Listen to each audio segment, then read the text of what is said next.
Skill idea, an idea toward success. Good evening, कैसे हैं आप लोग? आप लोग अच्छे होंगे। आज हम लोग हिंदी का एक चैप्टर काव्य खंड से हमारी नींद की शुरुआत करेंगे। ठीक है, हमारी नींद की शुरुआत करेंगे, ये आप लोग का चैप्टर है। ओके, ये जो चैप्टर है बहुत ही इंपॉर्टेंट चैप्टर है, क्योंकि ये एक फेमस कवि की चैप्टर है जिनकी पंक्तियां देखने को मिलता है, लोग बार बार सुनते हैं, यानी अपनी कोट के रूप में यूज करते हैं, यानी कोटेशन के रूप में इनकी पंक्तियां का बहुत ज्यादा इस्तेमाल किया जाता है। ये बहुत ही इंपॉर्टेंट चैप्टर है जो आपके एग्जाम में के लिए बहुत ही फायदेमंद ही रहेगी। ठीक है, तो मैं अविनाश कुमार आप लोग को आज हमारी जो चैप्टर है हमारी नींद, इसके बारे में बात करेंगे और आप लोगों को समझाएंगे कि ये चैप्टर है क्या। ठीक है, तो ध्यान से समझिएगा, ये चैप्टर जो है हमारी नींद, इसमें क्या दिखाया गया है। जो सबसे मेन चीज होती है कि ये जो हमारी नींद जो चैप्टर है, इसमें क्या दिखाया गया है, क्या समझाया गया है। इसमें आप लोगों को बताया गया है विपरीत परिस्थितियों में लगातार बढ़ते जीवन का सशक्त चित्रण। यानी कहने का मतलब क्या, जो स्थितियां क्या है, परिस्थितियां विपरीत होने के बावजूद भी आपके जो जीवन है, जीवन क्रम में क्या कर रही है, उसको सशक्त चित्रण किया गया है कि कैसे होता है हमारे जीवन में। इस चीज के बारे में समझेंगे और जानेंगे। यानी ये जो इनके जो राइटर हैं उनका नाम है वीरेंद्र डंगवाल। क्या नाम है? वीरेंद्र डंगवाल। ये बहुत ही फेमस राइटर है जो आपके एग्जाम के लिए बहुत ही जरूरी है। और ये भी याद रखना है कि जो हमारी नींद जो चैप्टर है, इसके राइटर कौन है। ठीक है, तो राइटर कौन है? तो वीरेंद्र डंगवाल राइटर है इस चैप्टर का। ठीक है, और आगे बढ़ते हैं हम लोग कि ये चैप्टर जो है आप लोग के लिए कैसे आगे आपके एग्जाम में बतलाएगी और समझाएगी कि इससे क्या क्या होते हैं। ठीक है, आप लोग कमेंट भी कर सकते हैं हमको, और हम आपके क्वेश्चन का भी जवाब देंगे आपको कमेंट के द्वारा। ध्यान समझिएगा कि इनके पहले बारे में थोड़ा सा समझते हैं और जानते हैं, यानी इनके परिचय के बारे में समझना है। किसके परिचय के बारे में समझना है? तो वीरेंद्र डंगवाल। यानी आप लोग यस नो में भी आंसर कीजिएगा, तब हमको लगेगा कि आप लोग को समझ में आ रहा है।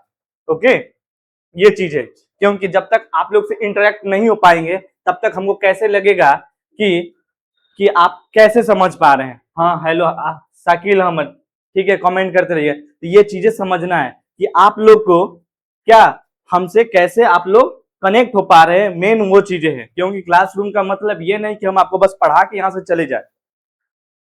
पर ऐसा होता तो आप कहीं भी पढ़ सकते हैं, कहीं भी किसी भी प्लेटफॉर्म से जुड़ सकते हैं, पर ऐसा नहीं। क्योंकि आप यस नो में जवाब देंगे तो हमको भी फायदा लगेगा कि हाँ, जो पढ़ा रहे हैं बच्चों को अच्छे से समझ पा रहे हैं।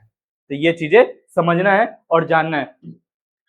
ठीक है, तो आगे बढ़ते हैं, वीरेंद्र डंगवाल के बारे में थोड़ा सा जानते हैं। वीरेंद्र डंगवाल की कौन सी रचना है?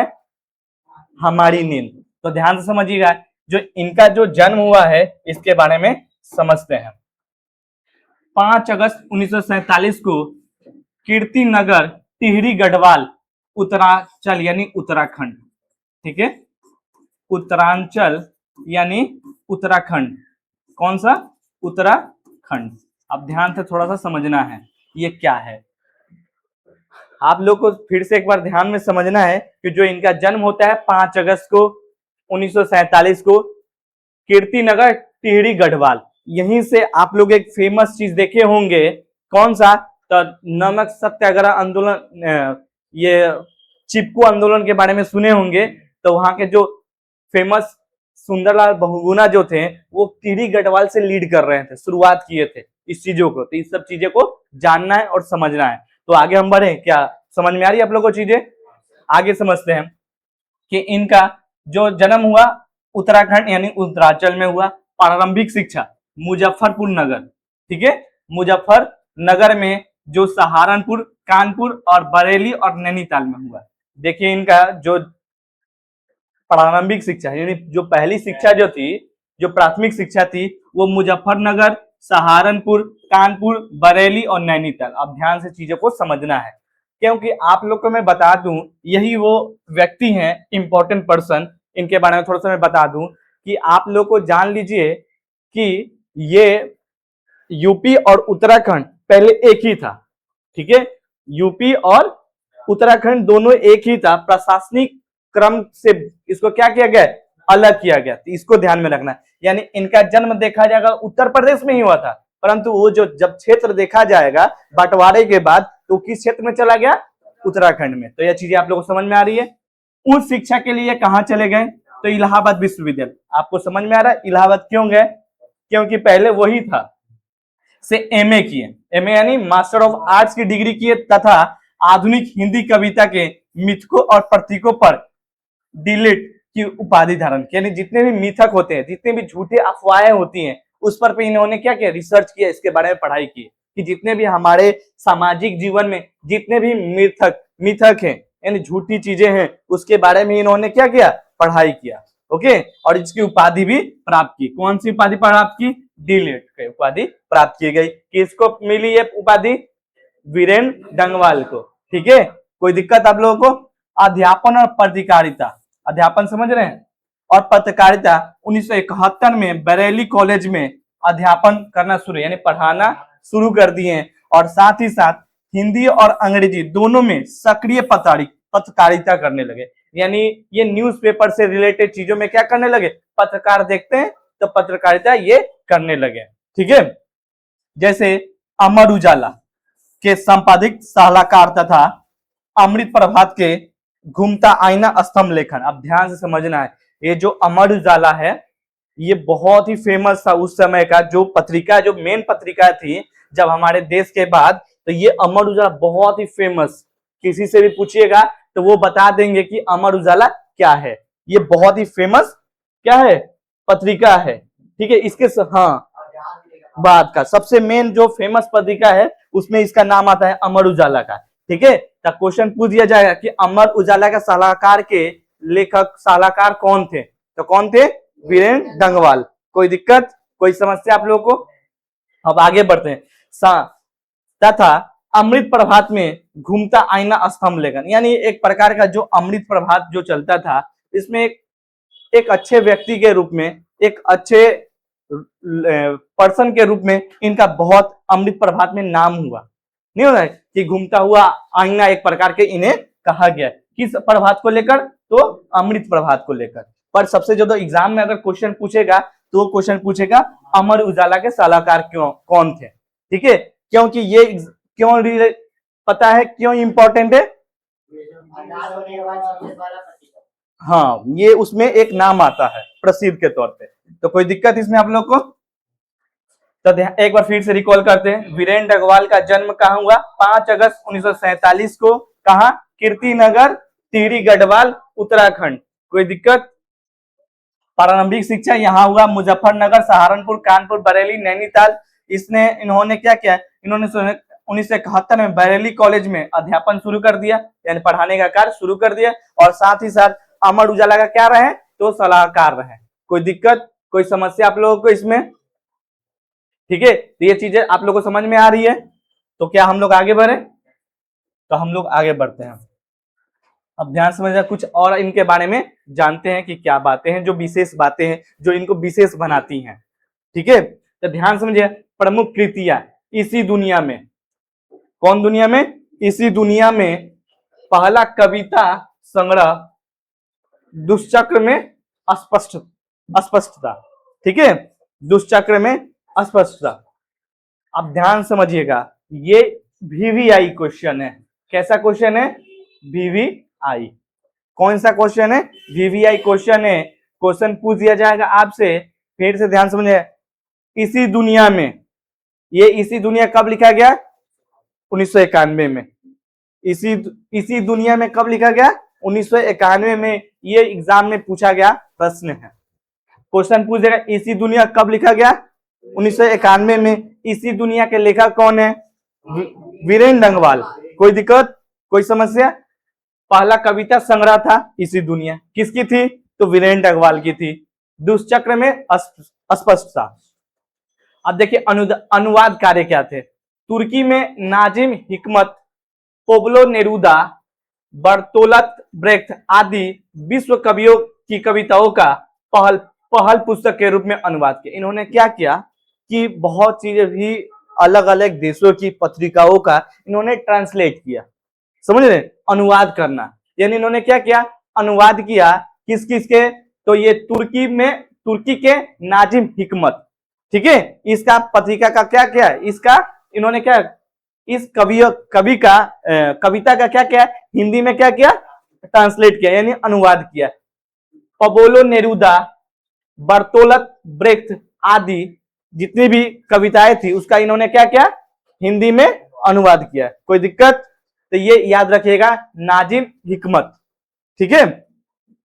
क्वेश्चन आपसे पूछ देगा कि किस देश के, ऑप्शन में दे देगा किस देश के कविता को उन्होंने हिंदी में ट्रांसलेट किया, ठीक है, तो उसमें ऑप्शन देगा तुर्की, तो आपको ध्यान में रखना है तुर्की को भी किया था और भी देश में, पर तुर्की फेमस है इसलिए इसका ये याद रखना है, नाजिम हिकमत। पर आपसे बार बार क्वेश्चन पूछे जाने वाले क्वेश्चन ये हैं मोस्ट इंपॉर्टेंट, जो नहीं होता है कि हर बार 2-3 साल के बीच में एक बार पूछ दिया जाए, ऐसा क्वेश्चन है ये, ठीक है। आगे बढ़े हम लोग।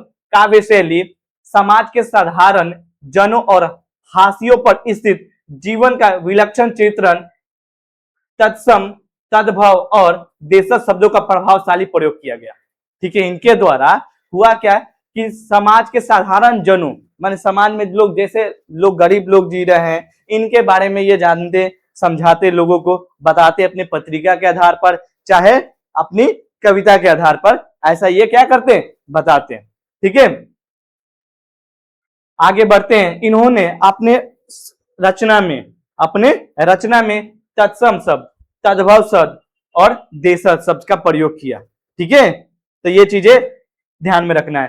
प्रमुख सम्मान साहित्य अकादमी पुरस्कार, ठीक है, दुष्चक्र में अस्पष्टता के लिए दिया गया इन्हें, ठीक है। क्वेश्चन पूछ दिया जाएगा आपसे कि बताइए, आपको पीपीटी दिया जाएगा, आप उसका टेंशन नहीं लीजिए, पहले आपको समझना है चीजों को, ठीक है। आप चीजें जितना ज्यादा समझेंगे, क्योंकि आप चीजों को समझेंगे तभी आपको पता चलेगा कि हम कितना गेन कर पा रहे हैं।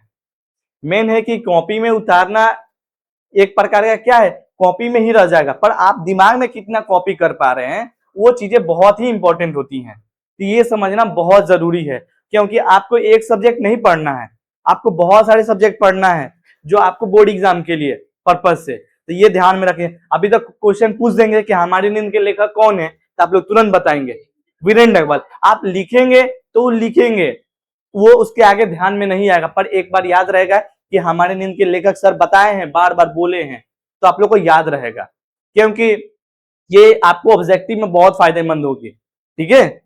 अगर आप राइटर का नाम और याद करके जा रहे हैं तो आपको बहुत ही फायदेमंद है, 4-5 क्वेश्चन ऐसे ही आ जाते हैं। तो क्वेश्चन पूछ दिया जाएगा आपसे, साहित्य अकादमी पुरस्कार, कौन सा पुरस्कार, साहित्य अकादमी पुरस्कार, बताइए कि कब दिया गया इन्हें, तो कब दिया गया इन्हें साहित्य अकादमी पुरस्कार, बताइए। तो साहित्य अकादमी पुरस्कार किस में दिया गया है, हाँ, दुष्चक्र में अस्पष्टता के लिए, और साथ ही शमशेर सम्मान दिया गया इन्हें। कौन सा सम्मान दिया गया है, शमशेर सम्मान दिया गया है।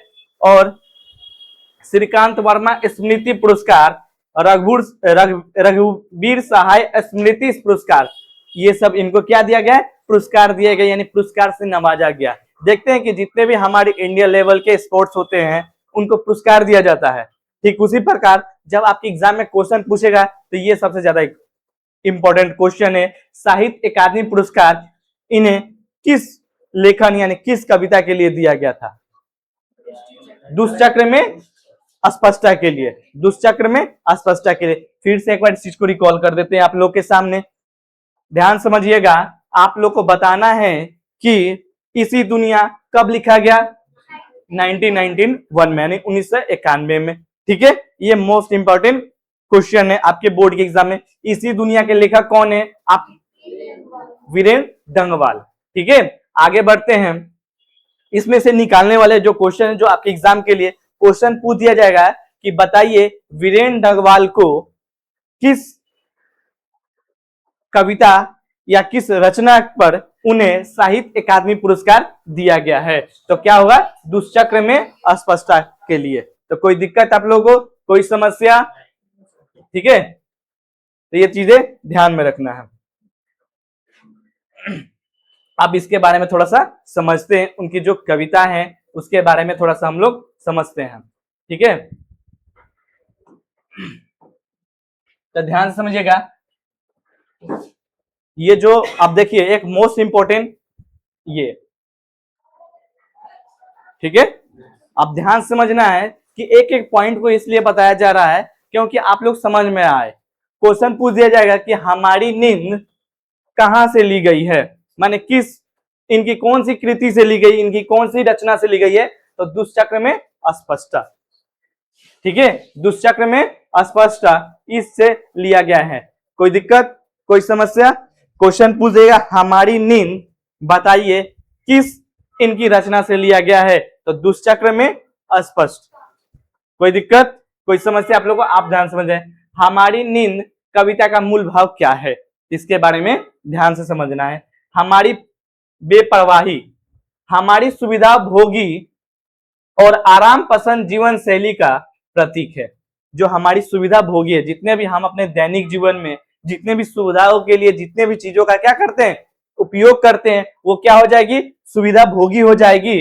और जो क्या करती है, आराम पसंद जीवन शैली का क्या है, प्रतीक है कि नहीं? आप जो भी चीजें अपने जीवन में लाभ के लिए लेते हैं वो क्या होती है, सुविधा भोगी होती है। और साथ ही जब हम सो रहे होते हैं तो दुनिया बदल रही होती है। आप ध्यान से ये देखिए, कितना आप इसको गहन से समझिएगा, ये कितने डीपली बात करके चला गया।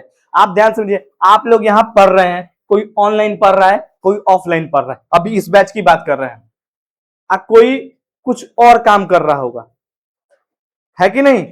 ध्यान समझना है, यानी दुनिया जहां सो रही होती है वहां पे दुनिया, जब दुनिया के लोग जब लोग सो रहे होते हैं तो दुनिया बदल रही होती है कि नहीं? आप ही समझिए कि एक समय में आप ये कर रहे हैं, कोई दूसरा कार्य कर रहा होगा, कोई पैसा कमाने के लिए कुछ कर रहा होगा, तो बदल रही चीजें कि नहीं, इस लाइन से समझना है। हमारी बेपरवाही में क्या समझना है, हमारी सुविधा भोगी और आराम पसंद जीवन का शैली का क्या है, ये एक प्रतीक है। जब हम सो रहे होते हैं तो दुनिया क्या हो रही होती है, बदल रही होती है। कोई दिक्कत? क्या हम आगे बढ़े? जीवन का हट, अब ध्यान समझिए, जीवन का हट क्या है? ठीक है, प्रतीक और जीवन किसी का इंतजार नहीं करते, प्रतीक परिस्थितियों से लड़ते हुए हर हाल में आगे बढ़ते हैं। अब ध्यान समझिए, देखिए कितने इंपॉर्टेंट लाइन है ये सब। जीवन का हट क्या है, प्रकृति और जीवन किसी का इंतजार नहीं करते। बताइए तो, प्रतीक, प्रकृति और जीवन किसी का इंतजार करते हैं? कभी नहीं करते। आप लोग सुने भी होंगे, क्या ट्रेन किसी का इंतजार करती है कि नहीं? वो आदमी आएंगे, ट्रेन का समय होता है, ट्रेन चली जाती है। ठीक उसी प्रकार प्रकृति और जीवन किसी का भी इंतजार नहीं करते हैं। ठीक है, जो विपरीत परिस्थितियों में, कैसी परिस्थितियों में, विपरीत परिस्थितियों में जो लड़ते हैं वही क्या होते हैं, सफलता की तरह आगे बढ़ते हैं, है कि नहीं? अब मान लीजिए कि आपको पैसे की दिक्कत हुई, पढ़ना आप चाहते हैं, तब फिर भी आप ना कुछ कोई ना कोई कार्य करके अगर आप पढ़ रहे हैं तो वो क्या होगी, आपकी एक ना एक दिन आपकी सफलता जरूर मिलेगी। ठीक है, इससे ये चीजें समझना है। तो फिर से एक बार आप लोगों को समझा दे, प्रकृति और जीवन किसी का इंतजार करती है। क्वेश्चन पूछ दिया जाएगा आपसे, प्रकृति और जीवन क्या किसी का इंतजार करती है? तो नहीं। ठीक है, परिस्थितियां से लड़ते हुए जो व्यक्ति आगे बढ़ते हैं वही क्या होते हैं, सफल होते हैं। वही क्या होते हैं, सफल होते हैं। सामाजिक यथार्थ क्या है? ठीक है, सामाजिक अर्थात क्या है, समाज में मौजूद अत्याचार, दमन, विनाश, उन भयानक परिस्थितियों के बीच पलती उम्मीद है। ठीक है, अब ध्यान से समझना इसे, समाज में मौजूद अत्याचार, जितने भी क्या हो रहे हैं, क्राइम हो रहे हैं, दमन किया जा रहा है, यानी किसी पे शोषण किया जा रहा है, कि कोई चीज का विनाश कर दिया जा रहा है, वो क्या एक भयानक परिस्थिति क्या करती है, उत्पन्न करती है कि नहीं करती है? मान लीजिए कैसे, ठीक है, करती है नहीं, ऐसा नहीं करती है, पूछिए कैसे। मान लीजिए कि आपके साथ कोई अत्याचार कर रहा है, क्या कर रहा है, अत्याचार कर रहा है, आप कितने दिन तक झेलिएगा? कितने दिन तक झेलिएगा? 2, 4, 5 दिन, 10 दिन, 20 दिन। जैसे हम लोग के देश के ऊपर इंग्लैंड अंग्रेज ने क्या किया, अधिकार किया, शोषण किया, हम लोग ने सहा चीजें को, पर कितने दिन तक सहा, उसके बाद हम लोग चेंज किए, रिफॉर्म किए उसमें, नहीं तो आज भी हम लोग गुलाम होते कि नहीं होते। यानी ये कैसी एक भयानक परिस्थिति को क्या करती है, उत्पन्न करती है, जन्म देती है। ठीक है, तो कोई दिक्कत इसमें, कोई समस्या? ठीक है, क्या हम लोग आगे बढ़े? आप लोग समझ में आ रहा है? नहीं आ रहा है फिर से बोलिए, फिर से समझाएंगे। ठीक है, तो कोई दिक्कत? अब ध्यान से, प्रथम गद्यांश, प्रकृति का मौन विकास। किसका विकास करने की बात है? का मौन विकास। प्रकृति क्या आपसे बोलती है? नहीं बोलती है, पर आप ध्यान समझिएगा तो आपसे कुछ न कुछ कहती है। ऐसे तो उसका कोई आवाज नहीं है कि नहीं? तो ध्यान समझना है, हमारी नींद के दौरान, किसके दौरान? हमारी नींद के दौरान कुछ इंच बढ़ गए पेड़, कुछ इंच क्या हो गए? बढ़ गए पेड़, कुछ सूत पौधे, अंकुर ने अपने नाम मात्र कोमल सींगों से धकेलना शुरू किया बीज की फूली हुई छत भीतर से। अब ध्यान से, कितना फेमस लाइन है ये, ध्यान से समझ, ये लाइन हम अपने जीवन में भी उतारते हैं, ये जानना है। आप ध्यान से, जब हम सो रहे होते हैं, ठीक है, ठीक है, जब हम क्या होते हैं, जब हम सो रहे होते हैं तो कुछ इंच क्या हो जाते हैं, पेड़ क्या हो जाते हैं, बढ़ जाते हैं। आप देखने जाते हैं कि पेड़ कब बढ़ रहा है? नहीं ना देख पाते हैं, तो वो बताया जा रहा है कितने, तो कुछ सूत बढ़ जाते हैं। कितने बढ़ जाते हैं? कुछ सूत, यानी थोड़ा सा, एकदम। पेड़ एक बार ही में तो बड़ा नहीं हो जाता है, मनुष्य एक बार में तो बड़ा नहीं हो जाता है, तो हम लोग यहाँ पे पेड़ की बात कर रहे हैं। जब हम सो रहे होते हैं तो प्यार, जो पेड़ होते हैं वो क्या हो जाते हैं, कुछ सूत बढ़ जाते हैं। कोई दिक्कत? तो उसे थोड़ा समझ, संदर्भ में ये सब चीजें को जानना है कि क्या है। जब हम अज्ञानता, बेप्रवाही का नींद में होते हैं, जब हमको अज्ञानता, हमको जब ज्ञान नहीं होता है, क्या नहीं होता है? ज्ञान नहीं होता है, ठीक है, तब भी प्रकृति अपना सृजन कार्य नियंत्रण करती है कि नहीं करती है? ये चीजों को जानना है। जब हम अज्ञानता, बेप्रवाही की नींद में होते हैं, फिर भी जो हमारी प्रकृति होती है वो क्या करती रहती है, निरंतर कार्य करती रहती है। ये बात सही है गलत, आप लोग ही बताइए, है कि नहीं? अब समझिए कि उस पेड़ को भी क्या जरूरत, उसको भी तो नींद लेना चाहिए। एक बात कर रहे, जैसे हम लोग को नींद लेना चाहिए, ठीक ठीक उसी प्रकार पेड़ को भी तो रेस्ट लेना चाहिए आपके अकॉर्डिंग। क्या जो भी कार्य करता है उसको तो एक समय एक बार थकान होता ही है, पर फिर भी वो पेड़ जो होती है, जो हमारी प्रकृति होती है, फिर वो क्या करते रहती है, कार्य करते रहती है। आगे बढ़ते, भावार्थ क्या होगा? कभी कहते हैं कि मेरी नींद के दौरान भी पेड़ कुछ इंच बड़े हो गए। जब कवि जो थे, कवि का क्या नाम है, कमेंट बॉक्स में बताइए, आप लोग भी बताइए, वीरेंद्र अग्रवाल। ठीक है, ध्यान समझिएगा कि जब कवि बोल रहे हैं कि जब वो क्या कर रहे हैं, सो रहे हैं, तो कुछ इंच क्या हो गए, पेड़ बड़े हो गए।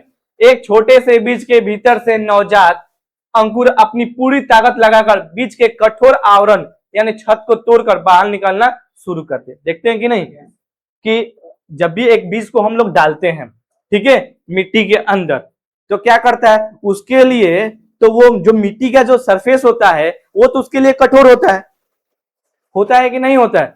फिर भी उसका सीना चीर के क्या करता है, बाहर निकलता है। ओके, तो उसका भावार्थ हो गया। मुख्य विचार इससे क्या सीख रहे हैं आपसे? जीवन की गति कभी रुकती नहीं, हमारी असावधानी के बीच भी सृजन का कार्य चुपचाप चलता रहता है। आप मान लीजिए कि आप सो रहे हैं, ठीक है, जब आप नींद ले रहे हैं तो क्या आपकी बॉडी जो होती है वो कार्य नहीं करती है?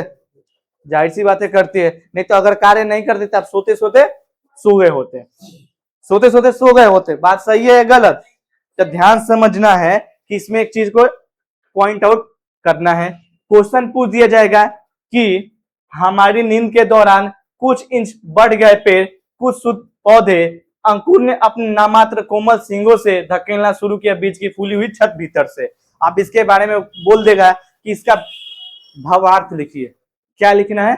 भावार्थ लिखना है। तो आप इस प्रकार लिखिएगा कि लिखिएगा यह पंक्ति, कौन सा पंक्ति? यह पंक्ति, ठीक है, हमारी नींद चैप्टर पार्ट से संकलित किया गया है, जिसके लेखक कौन है? वीरेंद्र डगवाल हैं। और वो इस पंक्ति के माध्यम से कहते हैं कि जब हम सो रहे होते हैं तो पेड़ क्या करते हैं? कुछ इंच बढ़ जाते हैं। कैसे? तो वो एक मिट्टी की एक कठोर परत को क्या करते हैं? उसकी सीना को फाड़ते हुए आगे बढ़ते हैं। ये इस लाइन की क्या है? भावार्थ हो गई। कोई दिक्कत, कोई समस्या? ये जानना है कि कैसे लिखना होगा आप लोगों को, ठीक है। इससे आपके एग्जाम में क्या होगा कि एग्जाम में जो आपका एग्जामिनर होगा, जो आपका कॉपी चेक करेंगे, वो आपसे प्रभावित होंगे कि बच्चा इतना कैसे सोच सकता है।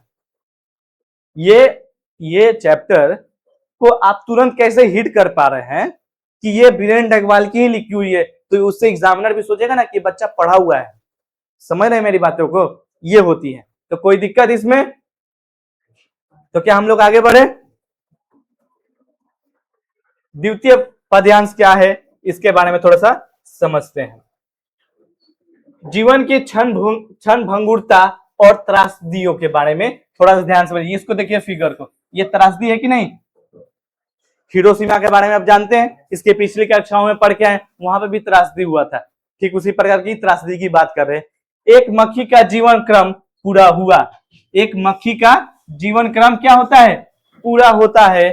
कई शिशु पैदा हुए और उनमें से कई तो मारे भी गए, दंगे, आगजनी, बमबारी में। ठीक है, ये लाइन के माध्यम से क्या बताते हैं? फिर से मैं इस लाइन को पढ़ देता हूं एक बार आप लोग के लिए।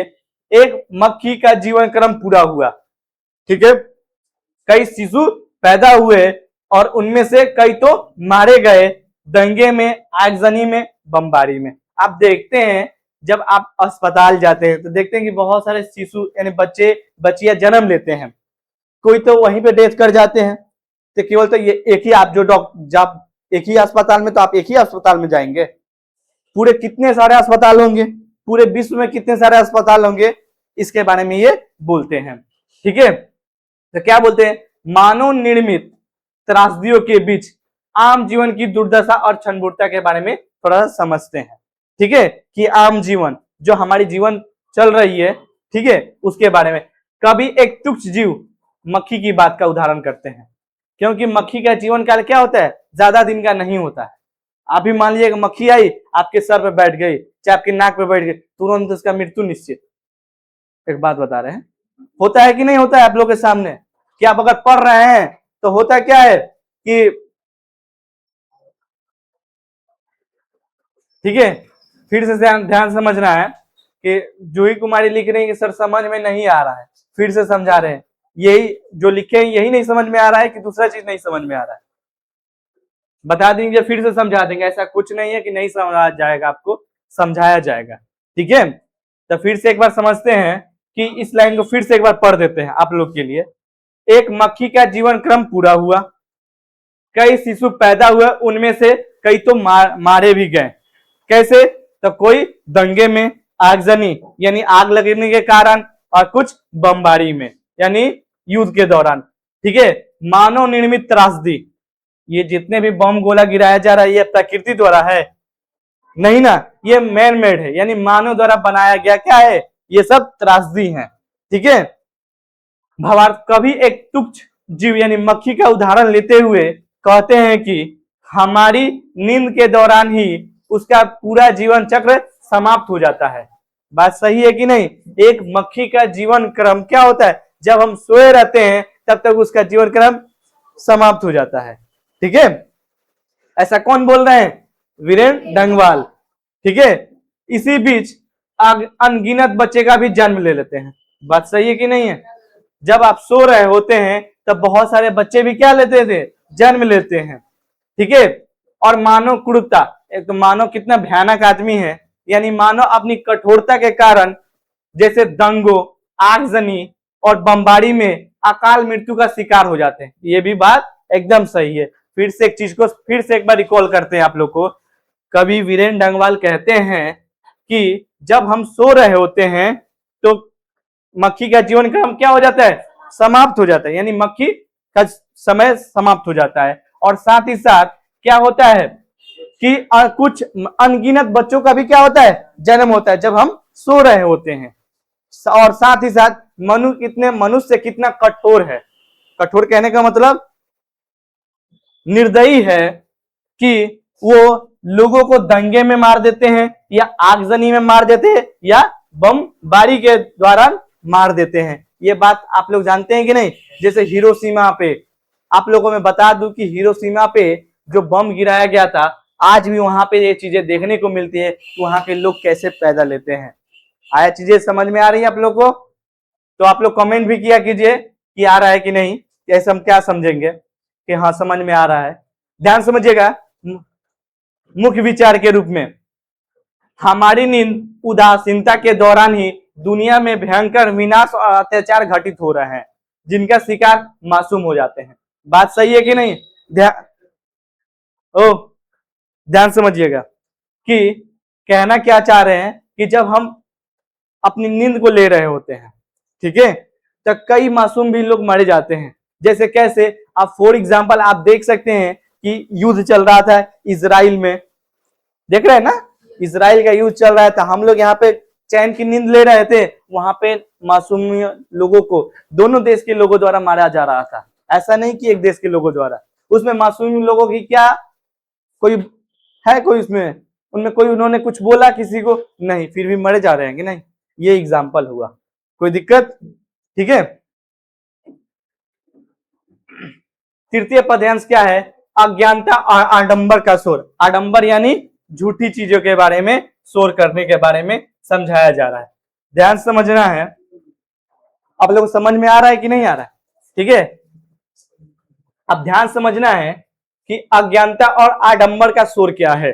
अज्ञानता यानी जब आप नहीं होता है कि दो अक्षर पढ़ने से कोई विद्वान नहीं कहलाता है, दो अक्षर पढ़ने से कोई विद्वान नहीं कहलाता है, और जो नहीं पढ़ा लिखा रहता है उसको तो वो अज्ञानी ही है ना। क्या है? अज्ञानी है, ना समझ है।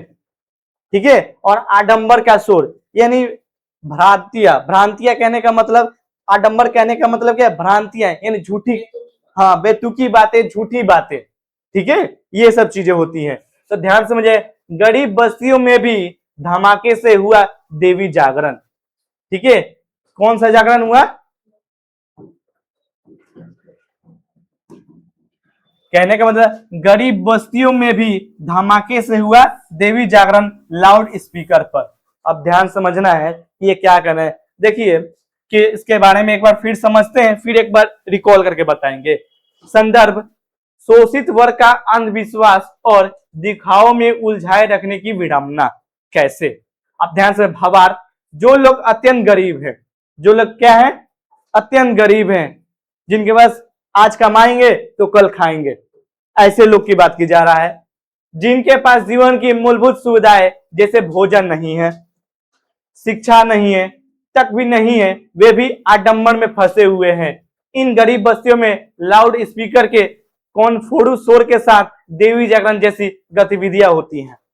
ठीक है, अब ध्यान समझना है कैसे, कि आप लोग को मैं बता दूं कि जब आप लोग को अभी पढ़ रहे हैं, आप लोग को मेन आपका क्या है, क्या करना चाहिए? आपको शिक्षा ग्रहण करना चाहिए।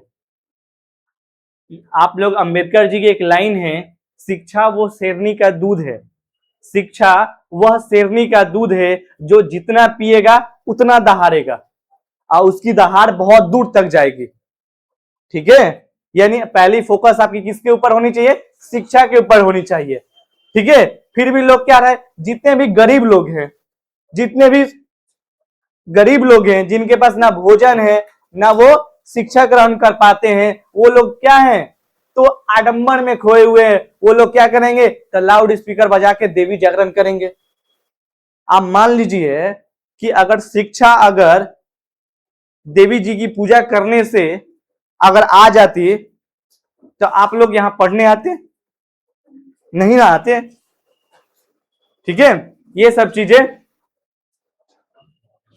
अब ध्यान समझते हैं कि क्या, कि ध्यान समझना है कि जब आप अज्ञानी हैं, जब आपके पास बुद्धि विवेक नहीं है, इसमें बात किया जा रहा है किसके बारे में? गरीब लोगों के बारे में। जितने भी गरीब लोग हैं, शोषित वर्ग के लोग हैं, वो क्या कर रहे हैं? जो उनके पास ना भोजन रहने के लिए, रहने के लिए घर, ठीक है ना, भोजन है और ना ही शिक्षा है। वो लोग क्या कर रहे हैं, तो लाउड स्पीकर बजाकर देवी जी को बुला रहे हैं, इसी में खुश हो रहे हैं। तो वो सब भ्रांति हैं। वो क्या है, भ्रांतियां हैं। वो ऐसा हकीकत में हो सकता है? आप ही सोचिए। आप जब तक स्कूल बैग उठा के नहीं जाइएगा तब तक क्या आपको शिक्षा आ जाएगी? जब तक कॉपी किताब उठा के, जब तक आप क्लास कोचिंग नहीं कीजिएगा तब क्या आपको शिक्षा मिल जाएगी? तो नहीं मिलेगी। ये जरूरी है। पर लोग जितने भी ना समझ लोग हैं वो क्या करेंगे, देवी जी को बुलाने की कोशिश करें। अब मान लीजिए कि एक कहावत है, बैठल बनी पूजा पे अब मन बा भूजा पे। ठीक है, कहा बैठल बनी पूजा पे अब मन बा भूजा पे, यानी पूजा भी कर रहे हैं और दिमाग जा रहा है कि कोई वहां पे खा ना जाए मेरा पूजा। ठीक है, तो यहां बात किया जा रहा है किसके? अब ध्यान से, अब चीजें समझ में आ रहा है आप लोगों को? तो ये ध्यान से समझ। मुख्य विचार क्या है इसमें, वास्तविक समस्या जैसे गरीबी, भुखमरी से ध्यान भटकाने के लिए शोर, धर्म और आडंबर का सहारा लिया जाता है। ठीक है, अब मान लीजिए कि अगर किसी भी देश, किसी भी राष्ट्र में अगर वहां के लोग धार्मिक मान्यताओं से जानने लगे कि हम धार्मिक मान्यताओं से अपने देश की तरक्की करेंगे, तो क्या यह पॉसिबल है? क्या यह अच्छी बात है? नहीं है। जब आपके देश की उन्नति में जब धार्मिक चीजें आ जाएंगी तभी से आपका देश पीछे होने लगेगा। ठीक है, जो व्यक्ति लाउड स्पीकर बजाकर देवी जागरण कर रहा है, जो व्यक्ति लाउड स्पीकर बजाकर क्या कर रहा है, देवी जागरण कर रहा है, ये इस चीज को हवाला दे रहा है कि वो इस बातों को छिपा रहा है, गरीबी को छिपा रहा है, भुखमरी को छिपा रहा है, शिक्षा को छिपा रहा है, ध्यान भटका रहा है कि लोग किस पे फोकस करें, तो पूजा पे फोकस करें। ठीक है, वो किसी भी धर्म के लोग हो। ठीक है, तो ये चैप्टर इस लाइन से यही समझना है। कोई दिक्कत आप लोगों को?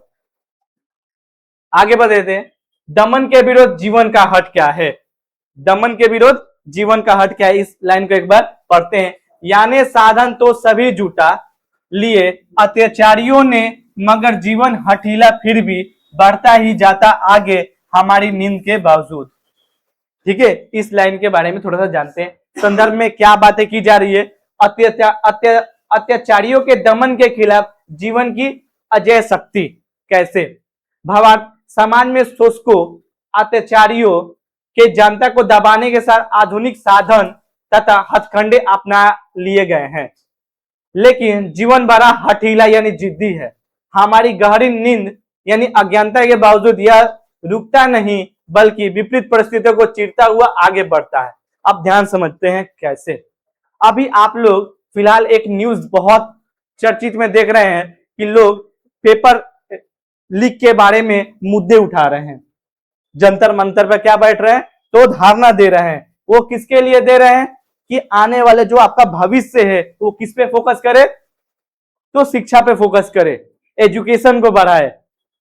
ठीक है, तो ध्यान समझना है कि समाज में जितने भी शोषक लोग हैं, जो शोषण करते हैं, चाहे अत्याचारियों को, जो जनता को क्या करने में, दबाने में, जनता को दबाने में क्या कर रहे हैं, वो बहुत सारे आधुनिक साधन और हथकंडे अपना लिए जा रहे हैं। कैसे? अगर आप कुछ भी बोल रहे हैं तो आपको तुरंत मार दिया जाएगा या तुरंत आपको उठाकर जेल में बंद कर दिया जाएगा। ये चीजें आप लोग के सामने देखने को मिल रहा है, क्योंकि सोशल मीडिया का जमाना है, तो आप लोग इस चीज से परिचित जरूर होंगे। ठीक है, परंतु जिसके अंदर जिद हो, जिसके अंदर क्या हो, जिद हो और जुनून हो, वो क्या करता है, तो अपनी परिस्थितियों को चीरता फाड़ता हुआ क्या करता है, आगे बढ़ता है। क्या वो परिस्थितियों को दोष देगा? तो नहीं। क्या वो अपनी परिस्थितियों को दोष देगा? तो नहीं, कभी नहीं देगा। वो आगे बढ़ने के लिए वो अपनी परिस्थितियों से लड़ते हुए क्या करता है, आगे बढ़ता है और एक बार सफल ही होगा। ठीक है, ये होती है। तो कोई दिक्कत इसमें? तब क्वेश्चन पूछ देगा आपसे, यानो साधन तो सभी जुटा लिए अत्याचारियों ने, मगर जीवन हठीला फिर भी बढ़ता ही जाता आगे हमारी नींद के बावजूद भी। अब ध्यान समझिए, क्वेश्चन पूछ दी जाएगा कि इसका भावार्थ लिखे, तब क्या लिखेंगे? इसमें तो कहीं हमारी नींद नहीं लाया है, तो ये नहीं सोचिएगा हमारी नींद उसमें लिखा हुआ था तो सर वीरेंद्र डंगवाल सॉरी आ गया है। ठीक है, तो ये चीजें हैं। तो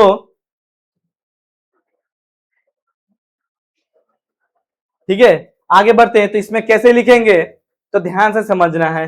तो लिखेंगे यह पंक्ति हमारी नींद पाठ से लिया गया है, संकलित किया गया है, जिसके लेखक वीरेंद्र डंगवाल है। और इस पंक्ति के माध्यम से कहते हैं क्या कि जितने भी अत्याचारी लोग हैं, जितने भी शोषणकारी लोग हैं, वो क्या करते हैं, नए नए हथकंडे अपनाते हैं, या तो उन्हें जेल में भेज देते हैं या तो उन्हें उनके सारा कुछ अलग कर दिया जाता है। परंतु जो व्यक्ति के अंदर क्या है, जुनून और जिद हो, वो अपनी परिस्थितियों के साथ आगे बढ़ते जाता है। ठीक है, कोई दिक्कत इसमें, कोई समस्या? ठीक है, मुख्य विचारा क्या है, दमनकारी शक्तियां कितनी भी मजबूत क्यों ना हो, वे जीवन की जीविका यानी जीने की इच्छा को समाप्त नहीं कर सकता है। क्या आपकी जीवन जीने की इच्छा को कभी समाप्त किया जा सकता है? तो नहीं, जब तक आप खुद नहीं कर पाइएगा, जब तक हार नहीं होता है, जब तक तोड़ेंगे नहीं, जब तक छोड़ेंगे नहीं। समझेंगे नहीं?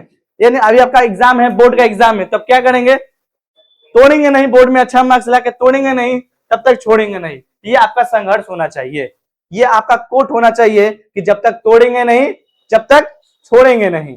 ये आपके 10th के लिए होगा। ठीक है, तो ये सब चीजें हैं। क्या आगे बढ़े, ये इसके बारे में थोड़ा सा समझते हैं। इसमें क्या कहा जा रहा है, और लोग भी हैं, कई लोग हैं, और लोग भी हैं, कई लोग हैं अभी भी, जो भूले नहीं करना साफ और मजबूत इनकार। फिर से इस लाइन को एक बार आप लोग के लिए, ठीक है, मैं बता दूं, और लोग भी हैं, कई लोग हैं अभी भी, जो भूले नहीं करना साफ और मजबूत इनकार। तो इसके बारे में थोड़ा सा समझते हैं।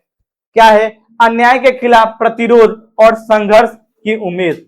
अब ध्यान समझिए, ऐसे भी लोग आपके समुदाय में, आपके समाज में हैं, जो क्या कर रहे हैं, जितने भी उनके प्रति अन्याय किया जा रहा है उसके खिलाफ में वो क्या कर रहे हैं, प्रतिरोध कर रहे हैं।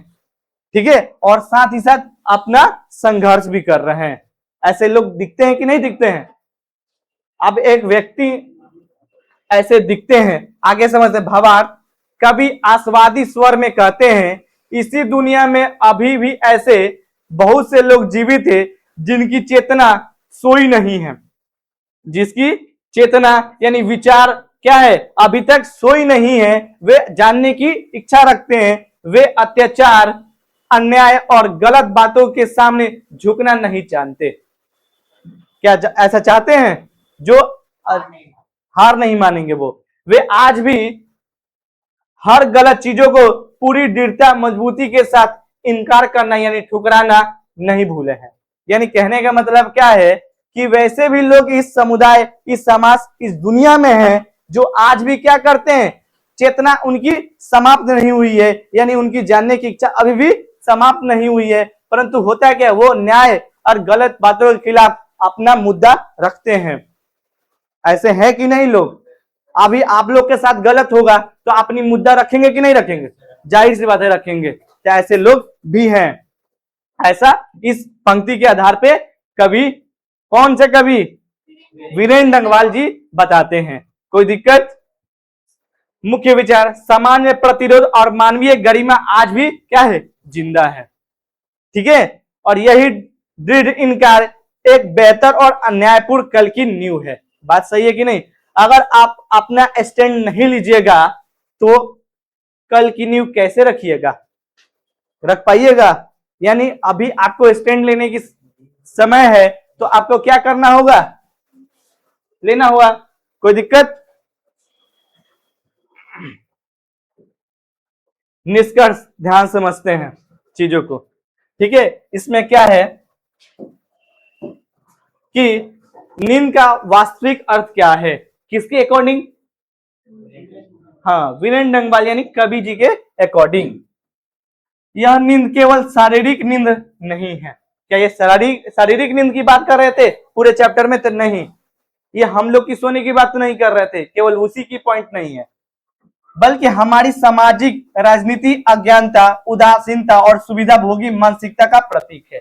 इसके बारे में वो बात कर रहे थे। ठीक है, और ये इनके बारे में ये नींद का वास्तविक अर्थ हो गया, यानी आप अज्ञान हैं, आप हाँ मन जानना है। जब आप अज्ञान हैं, उदासीनता में है, जी रहे हैं कि नहीं जो भी चल रहा है सब क्या है अच्छा ही चल रहा है, और साथ ही साथ सुविधा भोगी मानसिकता का क्या है, ये सब प्रतीक है हमारी नींद। कोई दिक्कत?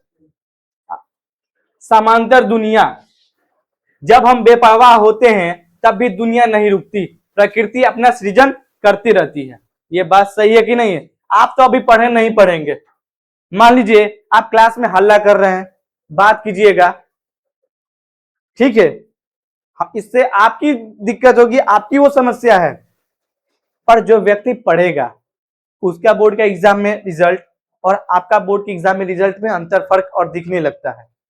आ रही चीज समझ में? तो यही बताया जा रहा है इस लाइन में कि जब आप बेपरवाह होते हैं, जब आप अपना दिमाग ही नहीं लगाते हैं, आप सोचते हैं कि नहीं हम ऐसे ही पास हो जाएंगे, उसके लिए फिर भी क्या कोई जो आपके समय आपके जो क्लासमेट होगा क्या वो इस समय पर अपना टाइम बर्बाद कर रहा होगा? तो नहीं, वो पढ़ेगा। जैसे आप लोग इस समय पे ऑनलाइन और ऑफलाइन दोनों समय पढ़ रहे हैं, तो ये चीजें क्या आती है, किसी को किसी से बेहतर बनाने की दिशा को ले जाती है। आ रही चीजें समझ में आप लोग को? अत्याचारी अपना विनाश यानी दंगे बमबारी, इसके बारे में बीज से अंकुर और अत्याचारी अपना विनाश, इसके बारे में समझना है और जानना है कि कैसे ये अत्याचारी लोग जानना है। ठीक है, अंतिम आह्वान क्या है, अंतिम संदेश क्या है इनका? ठीक है, मनुष्यता की सार्थकता इसी में है कि हम अपनी अज्ञानता से जागे। मान लीजिए कि आप नहीं जान रहे चीजों को, उससे जानने की कोशिश करें। ठीक है, यानी उससे के लिए क्या हो गए, आप जागे। ठीक है, जीवन अत्यंत हठीला है और हमें अन्याय के खिलाफ एक मजबूत इनकार दर्ज करना चाहिए। ठीक है, यानी आपको मैं एक ही बात बोल रहा हूं कि आप जब तक अपना स्टैंड नहीं लीजिएगा तब तक आगे नहीं बढ़ पाइएगा। ये क्या है, अंतिम आह्वान है ये कवि वीरेंद्र डंगवाल जी की। ठीक है, देखते हैं कहीं इसमें ऑब्जेक्टिव होगा तो ऑब्जेक्टिव आप लोग करा देंगे, तो नहीं है फिर भी आप लोग से 5 क्वेश्चन पूछा जा रहा है, उसका सही सही जवाब आप लोग दीजिएगा। बुक को बंद कर दीजिएगा, लो आप लोग कमेंट बॉक्स में आंसर दीजिएगा। ठीक है, क्वेश्चन है 5 क्वेश्चन है, पेज के लास्ट पेज पे, कॉपी के लास्ट पेज पे लिखिए, कॉपी के लास्ट पेज पे लिखिए 5 क्वेश्चन, उसके बारे में आज सबको थोड़ा दूरी दूरी बना के बैठिए, देखना चाहते हैं क्या पढ़े हैं आप लोग। ठीक है, ओ ये क्या है,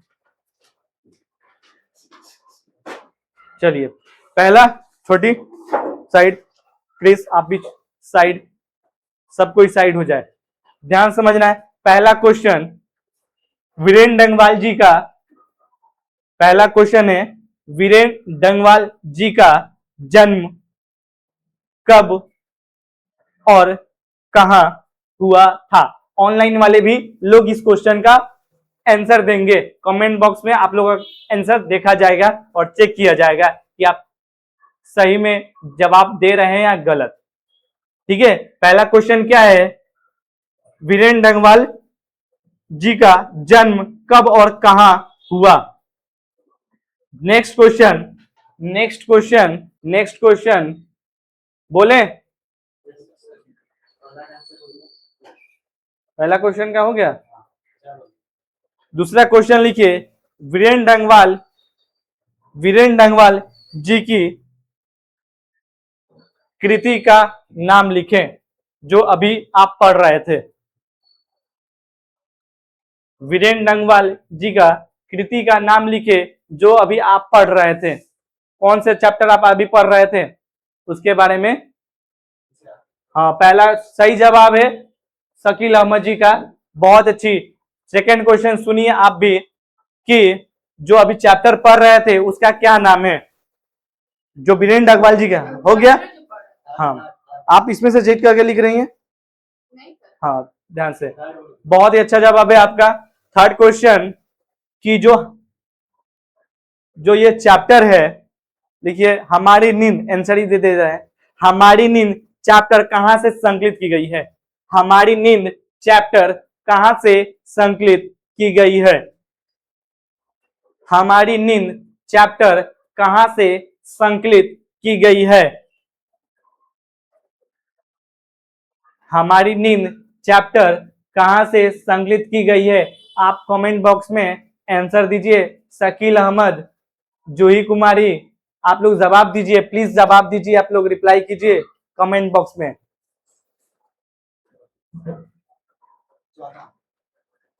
हो गया? फिर से एक बार क्वेश्चन रिपीट कर देते हैं। हमारी नींद कहां से संकलित की गई है?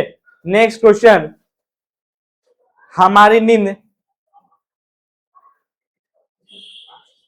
क्वेश्चन नहीं सॉरी, वीरेंद्र डंगवाल जी को किस कृति पर, वीरेंद्र डंगवाल जी को किस, सेकेंड नंबर क्वेश्चन बोले, सेकेंड नंबर क्वेश्चन क्या लिखवाए थे? सेकेंड क्वेश्चन था कि आप अभी कौन सा चैप्टर पढ़ रहे थे। सेकेंड नंबर क्वेश्चन था अभी आप कौन सा चैप्टर पढ़ रहे थे, उसका नाम लिखना है सेकेंड क्वेश्चन। ठीक है, वीरेंद्र डंगवाल जी को किस कृति पर, वीरेंद्र डंगवाल जी को किस कृति पर साहित्य अकादमी पुरस्कार दिया गया है?